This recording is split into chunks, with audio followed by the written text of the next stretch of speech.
Someone says peaceful, easy feeling. I say the Eagles because I know it won't let me down.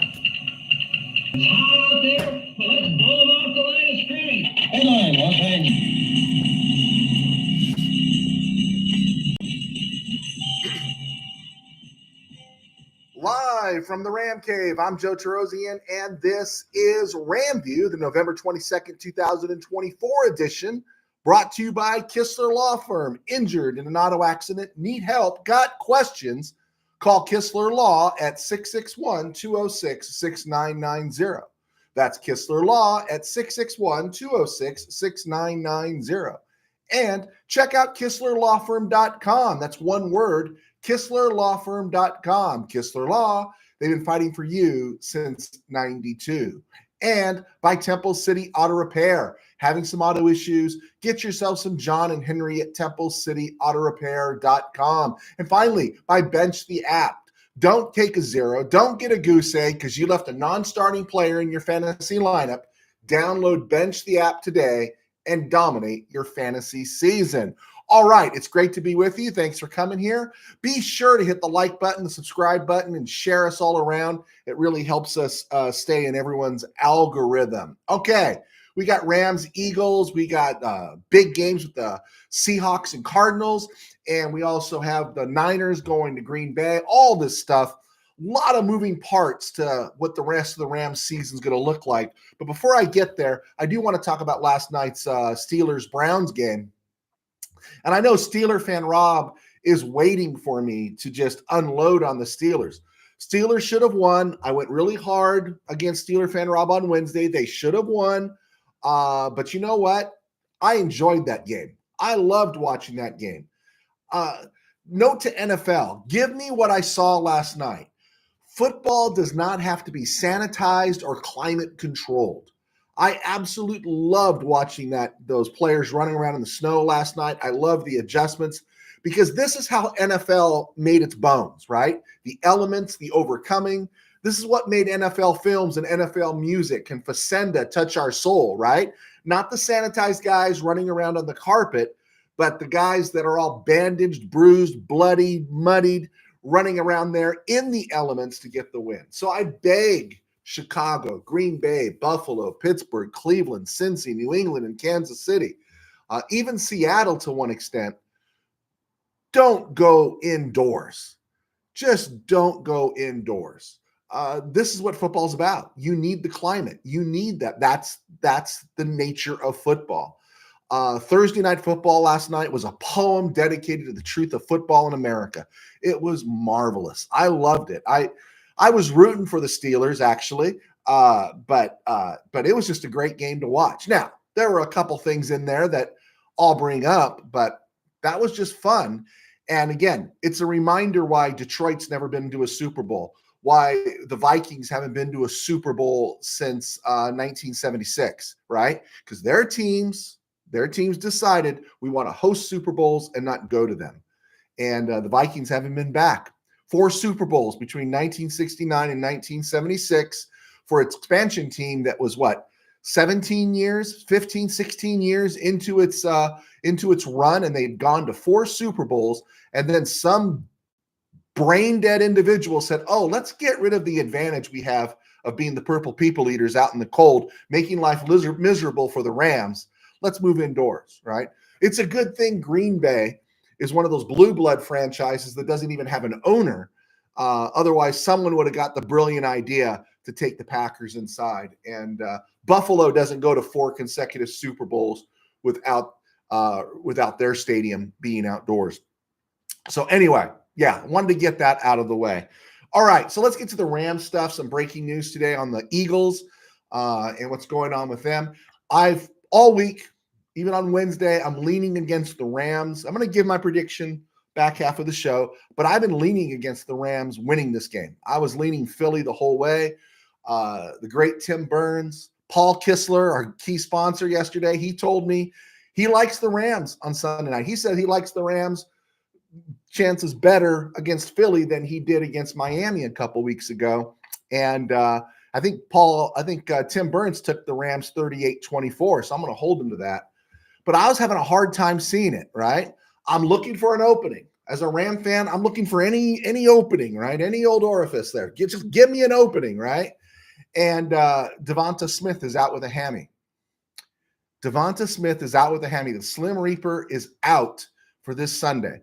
So the passing game they hardly use, or they haven't exploited well enough. They still got Goddard at tight end. They still got AJ Brown, who's had a tender knee most of the year, and they've got Jalen Hurts, who I'm just I'm not down with as a passer, not 100%. So now they're going to be even more Saquon dependent. And this gives the Rams an opportunity here. And so, yeah, I do think the Rams have a shot, especially when you look at who the Eagles have beaten and who they played. They beat the Browns by 4 points, right? They needed a miracle against the Saints to beat the Saints. They lost to the Buccaneers. In fact, they got worked by the Buccaneers. And, you beat certain teams, you blow them out. The Cowboys, the Giants. They beat a Bengal team that couldn't stop, anybody. And so you're looking at it and you're thinking, I think there's a chance. I think there's a chance, and we'll get into that. Okay, Rams players that are going to be healthy this week: Kobe Durant, Joe Noteboom, Neville Gallimore, which will really help along the defensive front. Kevin Dotson had an illness this week, didn't practice yesterday. He's been sick, but he was full and ready to go, so he'll be in the lineup, and that's huge because I think on the other side of the line of scrimmage is kind of usually where Jalen Carter lines up, and we're going to need Kevin Dotson there. And so hopefully he's full strength and ready to rumble. Havenstein is listed as doubtful, and you want to get rid of my newfound optimism for the Rams winning this game. Talk to Sean McVay and have him start Joe Noteboom at right tackle, and my optimism is going to go right out the door, right? I want Warren McClendon in there until Warren McClendon proves absolutely pathetic against Nolan Smith. And then you can bring in Noteboom, and then you can, bring out anybody else you want to bring out after that. But it has to be Warren McClendon at right tackle.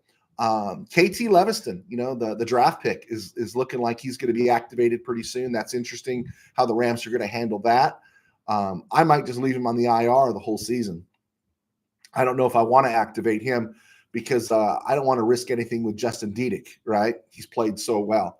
Offensive line playing super well. No sacks last week.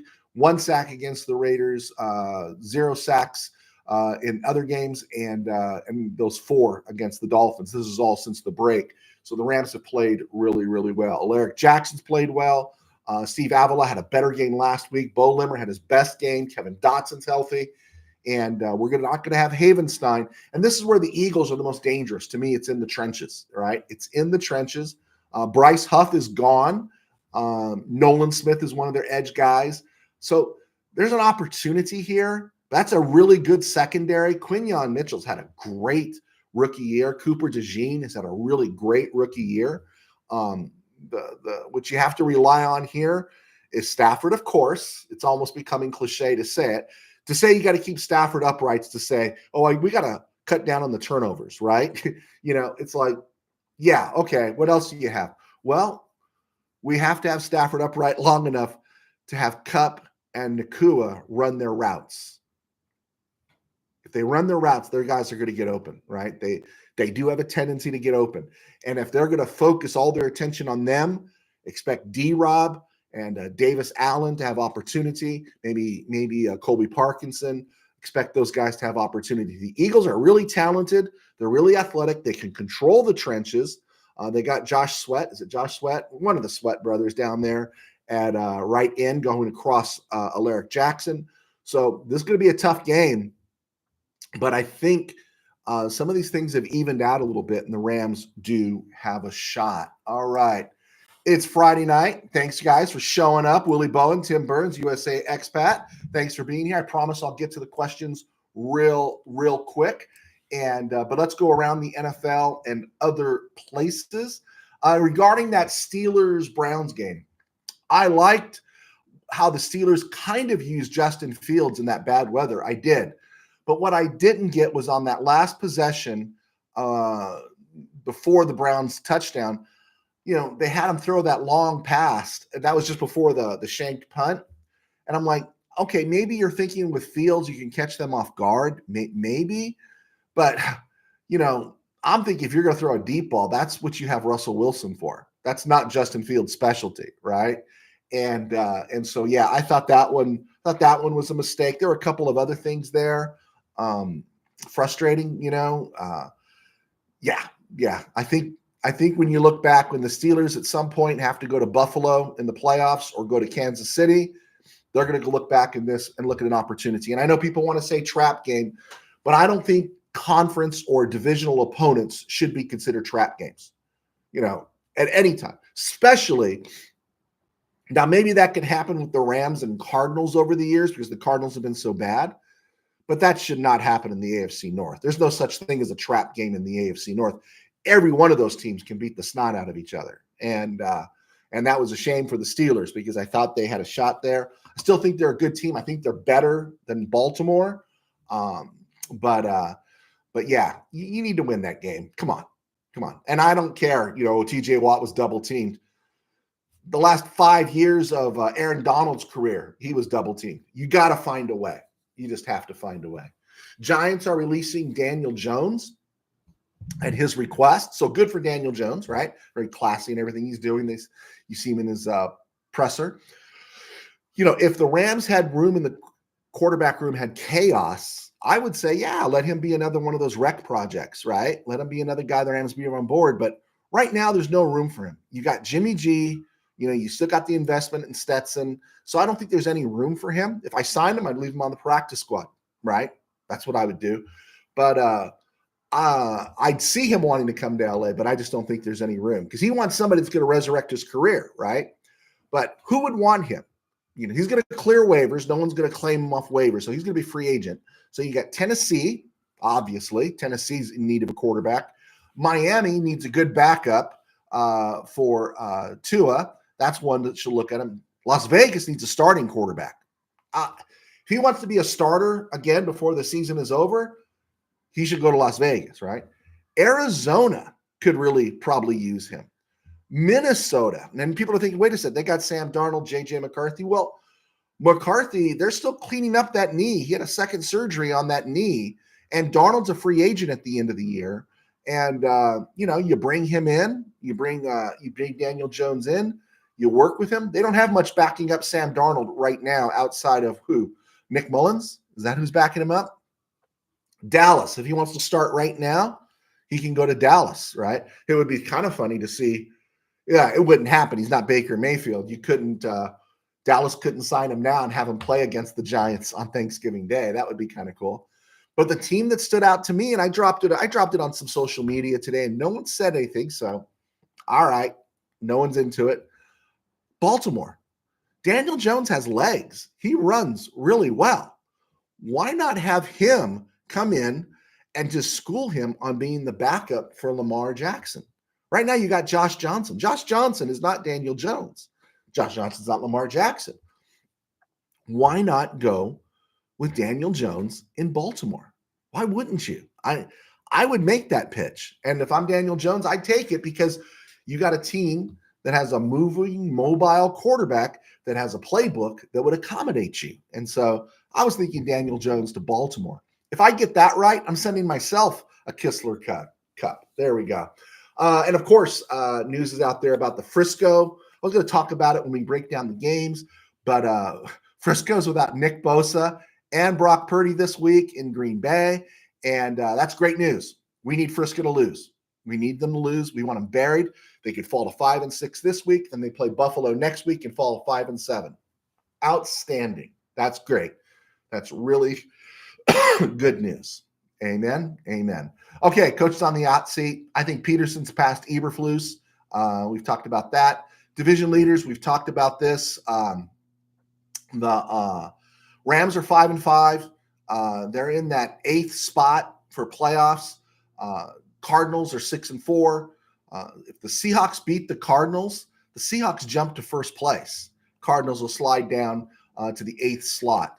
The Taxkins are hosting Dallas, and this will be the first time we're going to root for the Cowboys. We want to see the Taxkins lose and drop back because we want that 8th or that 7th spot wide open. In the AFC, not a whole lot changed with the Steelers' loss last night, except the Browns going to 3-8.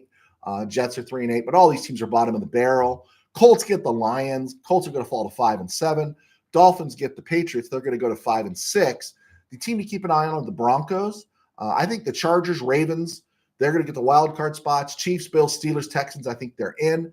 Broncos are 6-5 right now, and they got to give me right now against the Raiders. Now, I know it's a divisional opponent, but the Raiders are reeling. They play hard, but this is the one that the Broncos have to win, right? This is the one you got to get. This is the layup you got to make and go to 7-5 and keep the pressure on the Colts and Dolphins from chasing you down. All right. Tired of losing your fantasy games because you forgot to check your lineup? With Bench the app, that's a thing of the past. Bench is the only app that ensures you never leave a non-starting player in your lineup. Don't miss out on crucial points, and don't be the one who forgot to bench a player on game day. Win your league, keep your pride, and let Bench the app handle the rest. Download Bench the app today and dominate your fantasy season. We want to say thank you to Bench the app and, of course, Kistler Law as our key sponsors here at RamView. Also for your support in purchasing my books. My books are on Amazon.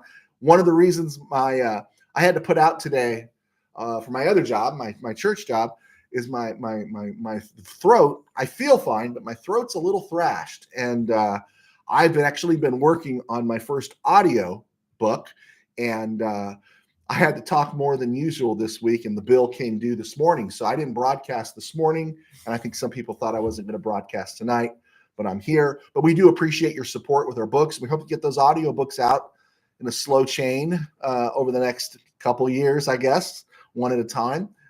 It's not easy, but we thank you for your support. We don't have a paywall. We don't have Patreon account. It's our sponsors and you guys that your support helps us. My books are all on Amazon. Thank you for your support. Okay, let's see.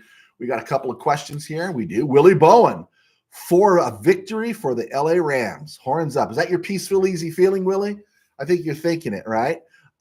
Tim Burns, I'll take the Rams 34-24. I had 38-24, but hey, 34 points by the Rams. I think anytime the Rams scored 30 points, right, it should be the case for most teams, but with their defense, they should get the win. USA Expat, do you think the Eagles will attack our lack of a run stuffer in the middle? Oh, yeah. I think so, too. I do, USA Expat. Sorry, it took me a while to get to you guys. But, yeah, I think that. I think we're a little bit quicker. And Spates doesn't seem shy, right? I don't think he's as big as you'd like your run stuffer, but he's quick and he doesn't seem shy. I think he still gets lost in coverage, but I think he frees up Roseboom to do other things as well. And so, yeah, I think they're definitely going to test that because, yeah, I know they got the talent. I just haven't seen the big linear over-the-top stuff with Jalen Hurts this year that's been consistent and outstanding. Let's see here. Tim Burns, how many years wasted by Saquon alongside Daniel Jones at quarterback? I think it was 5 because this is Jones's 6th year. And I got to tell you, I wasn't a big Saquon guy. This is the best he's ever played. I saw him with the Giants, and maybe it's misuse. Maybe they didn't have him using him right. But Saquon is the engine that keeps the Eagles going. Rams hold him in check. Rams win this game. USA Expat, feeling this might be a game for Tutu.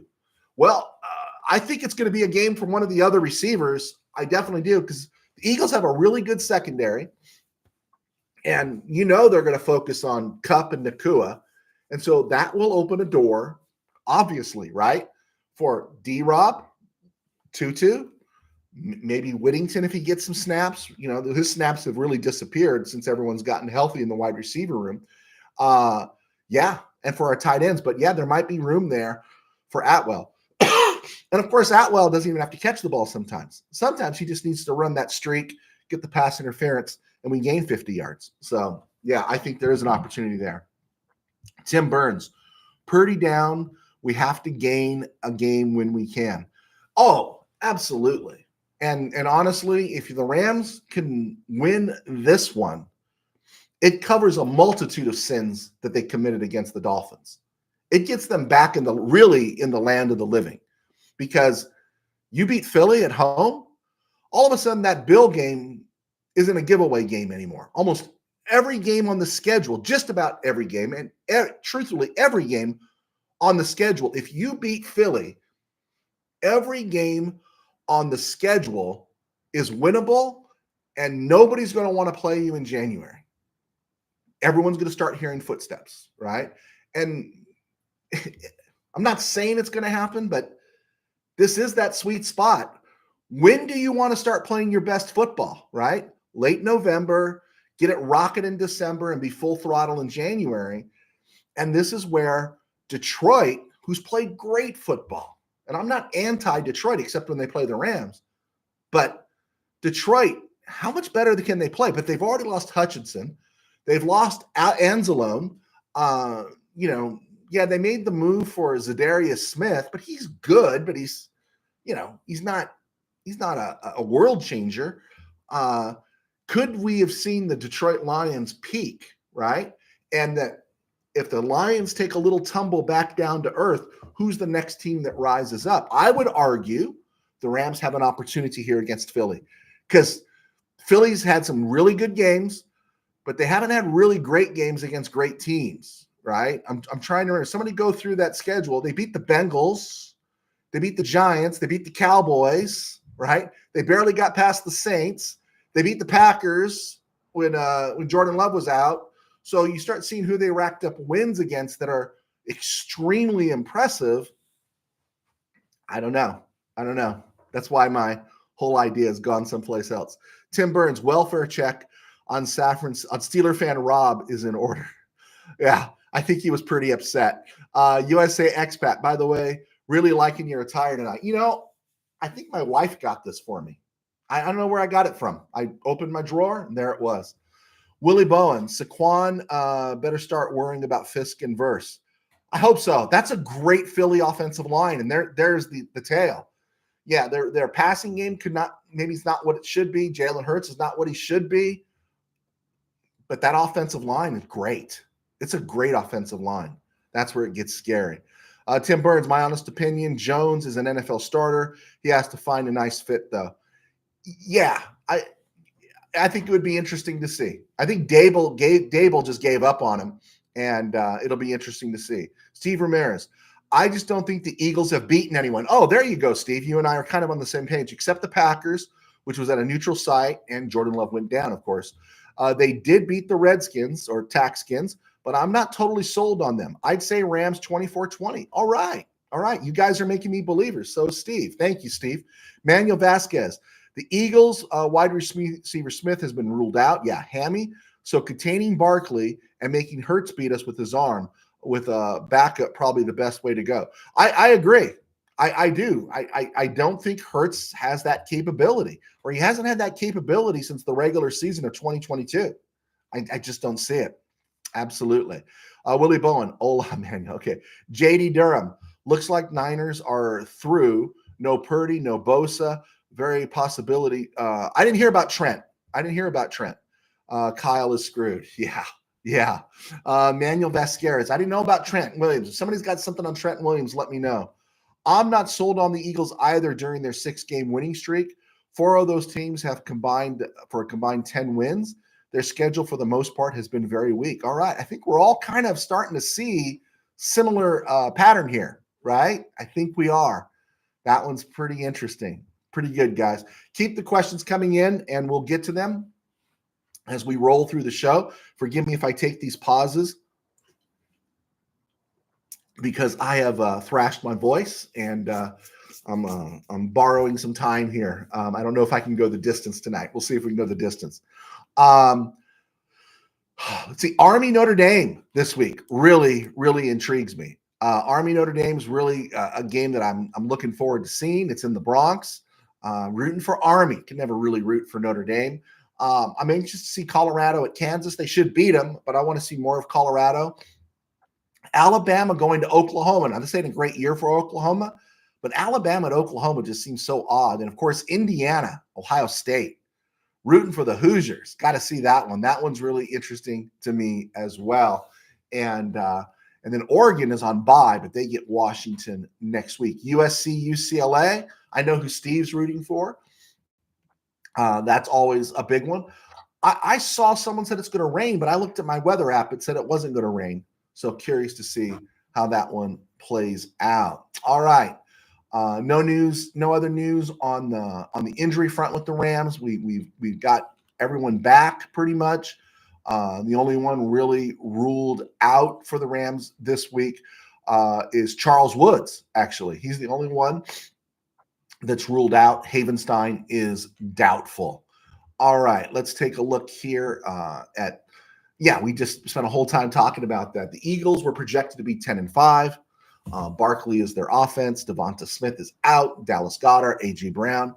The offensive line, man. The offensive line. Jordan Mailata, Landon Dickerson at left guard. Cam Jurgens has been great replacing Jason Kelsey, who I think should not do that late night talk show that they're talking about him doing.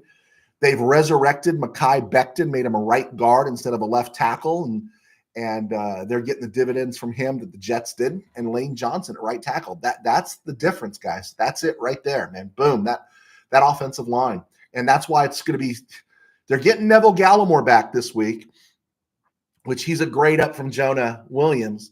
And then, Kobe Turner, Braden Fisk, Bobby Brown, who's been outstanding. They're all going to have to be on their A game. And so yeah, I do think, you're not going to stop A.J. Brown 100% of the time, but you can count on Jalen Hurts missing him a few times. Is that a polite way of putting it? So with that said, I have had my Jeremiah moment, my come to the Lord moment on this one, and I'm going to take the Rams 27-21. There you go. My prediction was the other way around. It was going to be 27-17 Eagles. Then, the Slim Reaper, Devonta Smith was out. And then I really looked at their schedule and who they've beaten.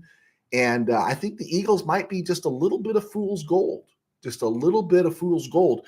And then, we hung tough with them last year with all those injuries and everything. And it was one of those games we probably should have won at home last year. And now we have another shot at them with a better team, and they're a little bit banged up. So there's opportunity. Also, a question came in earlier.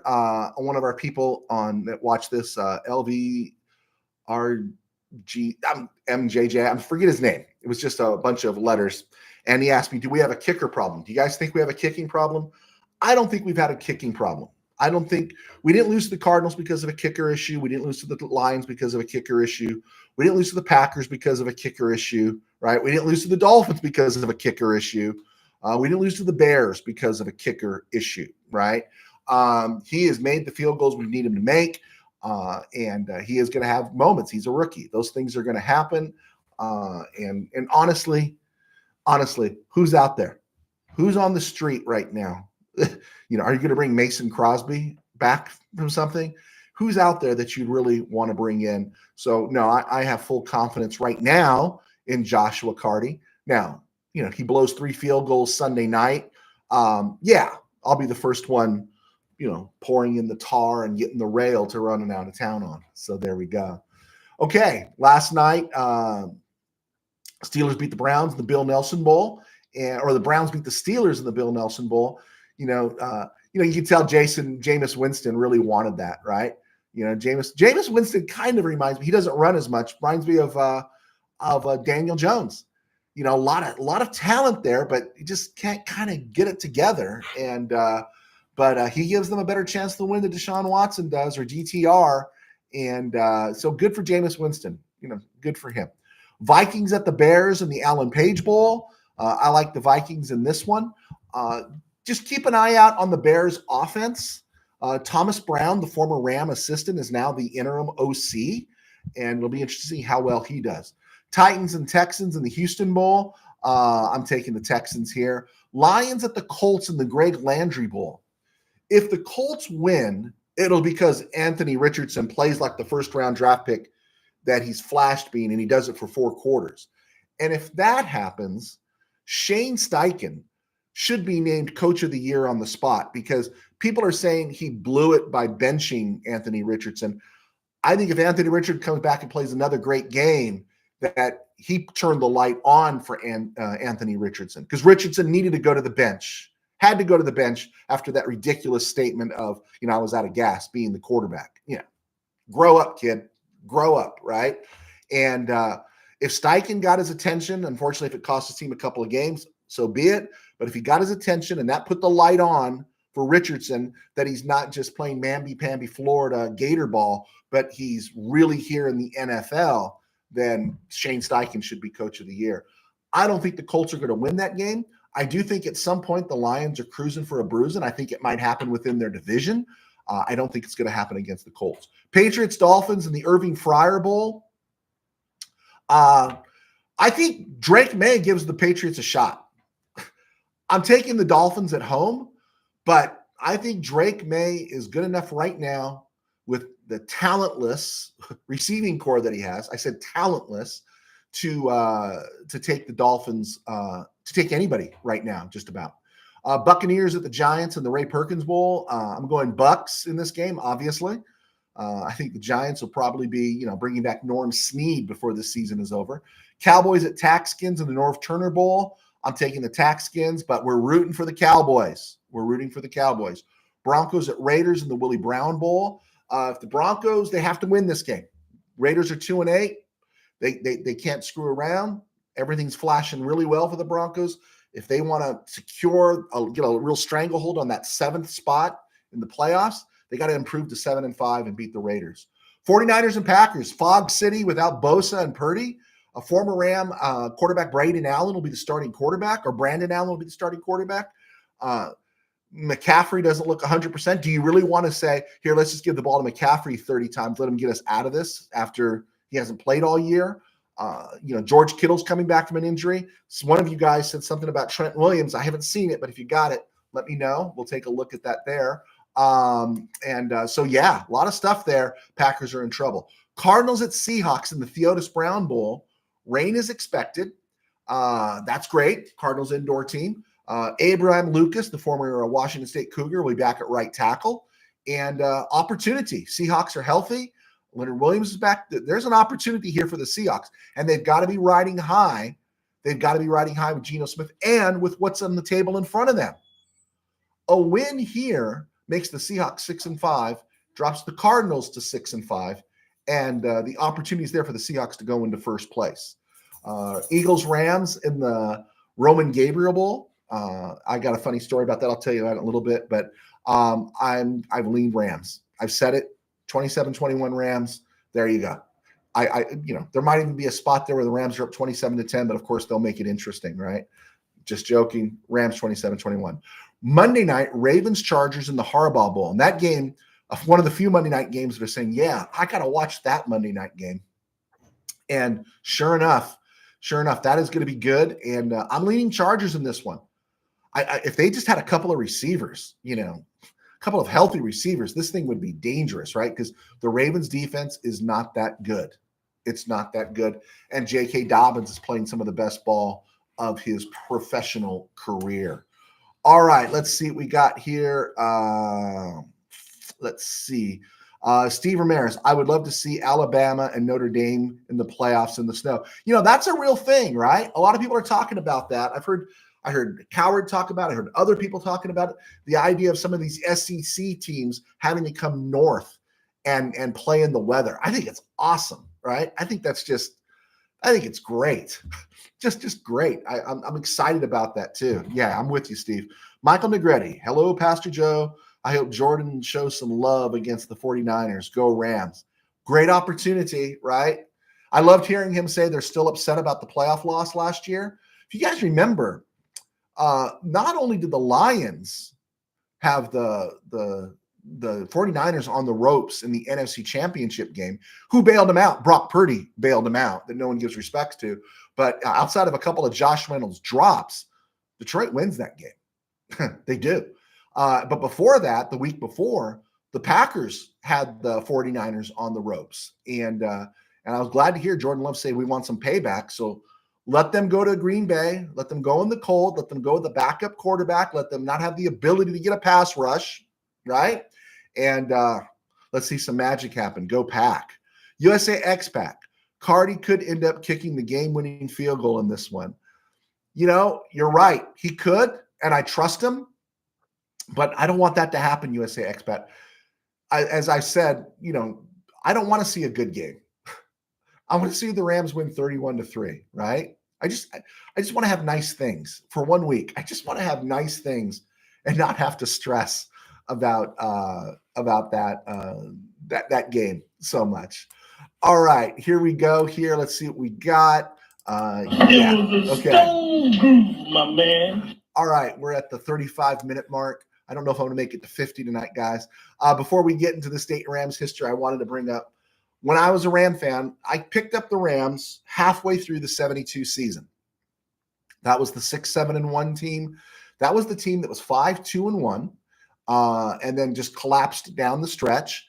And even on the last day of the season, I think because the Rams had 2 victories over the 49ers that year, that was it the Lions played the Rams in week 14. If the Rams had won that, they'd have been 7-6-1. And if the Vikings had beaten the 49ers would have been 7-6-1, and the Rams would have taken the NFC West, and because the Falcons were 7-7. And said the 49ers beat the Lions, Rams lost, and they went 49ers went 8-5-1. And so I didn't get to see the best of Gabriel. Steve Ramirez, he's a little bit older than me. Some of the other guys that I know, even Paul Kistler, they all grew up with Gabriel. And to me, Gabriel was iconic. I understand Gabriel. Everyone loving Gabriel. I saw the highlights of Gabriel. But I just saw the broken down, sore armed or elbowed Gabriel of 72. So when the trade happened, and this was like one of the biggest things, I remember it just in my neighborhood, the Rams traded Gabriel to the Eagles for picks and Harold Jackson. And it was like, wow, it was like this big thing. And the Rams were getting new uniforms. And of course they got off to a 7-0 start. And it was just awesome. It was just that 73 season was great. But Gabriel ended up bouncing back with a really bad Eagle team. And I was rooting for the Eagles that year. I loved their uniforms. I always loved the Eagle thing there. I wasn't a big Eagle fan, but I liked Harold Carmichael, Charlie Young. Who was the running back? Tom Sullivan, I think was there, or Pat Sullivan? No, Sullivan. It wasn't Pat. I think it was Tom Sullivan was the running back. And then you had Gabriel. And Gabriel threw like 25 touchdown passes that year. And he had I think he was comeback player of the year. And he had a good 73 and a good 75 with them. And then, of course, it was over by 76 and everything. But yeah, I became more of a Gabriel fan when he was with the Eagles than when he was with the Rams. There you go. All right. On this date, November 22nd, besides the obvious of what happened in 1963, we know that. Yeah, it should be spoken about more, I think. But you're here for Ram football. On this date in 2022, the Rams released Darrell Henderson, Justin Hollins, and Kendall Blanton from the practice squad. Yeah, unbelievable. Justin Hollins started the year as a starter and then got benched. And I kind of like Justin Hollins. He was a mid-round pick of the Broncos. He looked like, he wasn't too bad on the edge. And but boy, he lost favor and he bounced around. Green Bay, Washington. I don't even know if he's in the league anymore.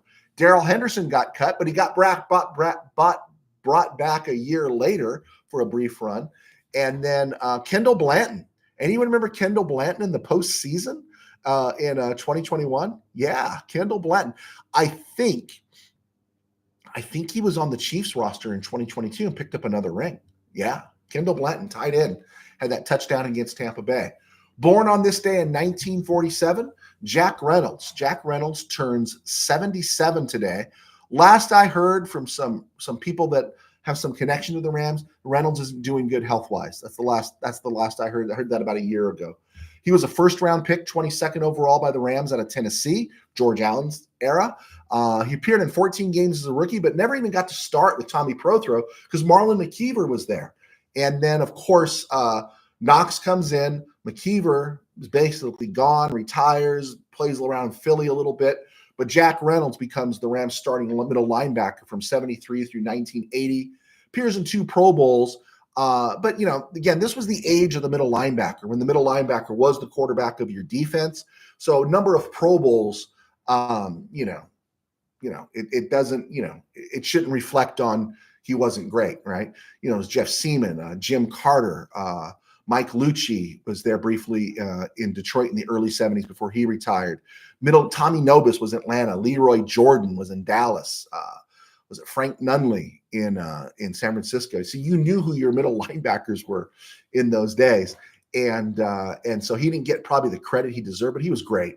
Jack Reynolds was great. He spent the last 4 seasons of his career, 81 through 84, with the 49ers, and he won 2 Super Bowls. And if there's a guy that's overlooked by the Veterans Committee in terms of, hey, maybe he needs to get a look for Canton, it's Jack Reynolds, right? It is Jack Reynolds. And happy birthday to former Ram, Ernest Jones, who turns 25 today. He's only 25, only 25. Have you been tracking him with the Seahawks? And then passed away on this day in 2014 was Larry Kelm. Remember Larry Kelm? Kind of a veteran, journeyman linebacker with the Rams, special team guy with the Rams in the 80s. He was actually deer hunting, and he climbed into a windmill in Laredo, Texas, and he fell and he died. Yeah. He was a 4th-round pick of the Rams in 1987 out of Texas A&M. I played with them for 6 years, 87 through 92. I think he wore number 52. And he played 1 year with the 49ers in 93 before calling it a career. So, yeah, there we go. Just wanted to get that stuff in there. If we have any other questions, let's see if we got any other questions, guys, and we'll go from there. USA expat. Crowd noise time, baby. Yeah. The Eagles, they're going to drown out the Rams. But you know what? I think all this is preparatory. Rams make the playoffs. We don't care where we go. I don't want to go to Cleveland and play in that muck that the Steelers had to play in, but they're used to it. Again, I'll go back. What if, right? What if the Rams had to go to a place like Cleveland for a playoff game? All advantage to Cleveland, right? Why would you give up those advantages as an owner? Why don't you say, no, I need to build my team around where we're at and such. So, but Rams, I think they've grown used to it, right? You know, Eagles are going to dominate unless people are saving their money. Unless people are saving their money for Christmas, Eagles are going to dominate in terms of fan base. Let's see. Steve Ramirez, 1972 Rams for formation 0. Yeah, all that weirdness of Tommy Prothro, right? All that Tommy Prothro weirdness and all those cancer sticks he kept smoking on the sideline. I remember that. Gabriel was great in 69. I had the book. Was it Player of the Year? Yeah, I had that book. That's where, again, I got more familiar with George Allen and everything. And Gabriel's story is great. You know, George Allen's – this is why George Allen's in the Hall of Fame. Rams draft Gabriel in 62. I don't like him. Then they draft Terry Baker in 63, the Heisman guy who's from Oregon State, who was never going to be an NFL quarterback. And then in 64, they drafted Bill Munson. And so Gabriel's playing games with all those guys. And then finally, George Allen comes in 66 and says, this is our quarterback.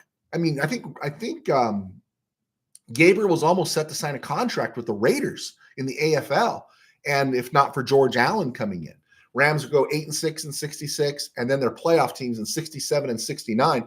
And they were double-digit wins in 68, but the format was so small. There were only 4 teams that made the playoffs.